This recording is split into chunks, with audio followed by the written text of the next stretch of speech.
Hey guys, Jonathan Adam here. Wanted to talk to you a little bit today about some common myths associated with adoption, particularly transracial adoption. One that I hear all the time is that especially related to transracial adoption, I am not able to love my child like somebody of their same ethnic origin would be able to love them, say their biological parents. And that's just not true. That is just not true. Somebody could grow up in their own family and experience neglect. Somebody could grow up in their own biological family and experience a terrible relationship with a sibling or a parent. It's just part of life, right?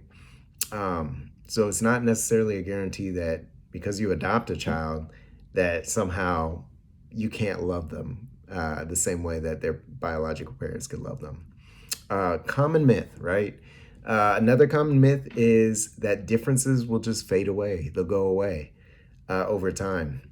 If I don't talk about it, if I ignore it, if my child brings it up, I'll dismiss it, it'll just go away. And that's just not true. That's not how life works, right? Sometimes it is the elephant in the room and it needs to be discussed and it needs to be talked about. Just in life in general, differences don't fade away, right? That's the strength and power of communication and relationship building.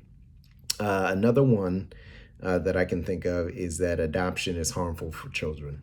And that sometimes can be true, right? I've heard of situations that are pretty bad, but usually that has to do with a lack of intentionality, lack of communication um, on the behalf of the parents, or just troubles and struggles that adoptees have and can't overcome. That happens too, but that doesn't mean for some reason, uh, yeah, that children, adoptees, somehow are unlovable. Love answers all, and love takes care of all things. That's another common myth.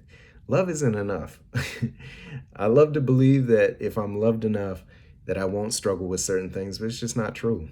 Uh, what I deal with, what I dealt with growing up in regards to race and place and belonging, that's something that love did great with, right? But it wasn't enough. I needed additional resources and support. So love in itself is just not enough. It's great, it's needed, it's necessary, but I do need more support, and other adoptees need support as well. Uh, Another common misconception, and this goes beyond just adoption, but race.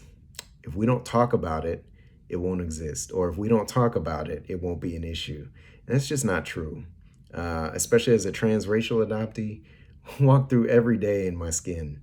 Um, and the experiences that go along with me being from a different ethnic origin um, are part of my lived experiences. So ignoring it and not talking about it doesn't necessarily make it go away from me, right? Just because you don't want to talk about it.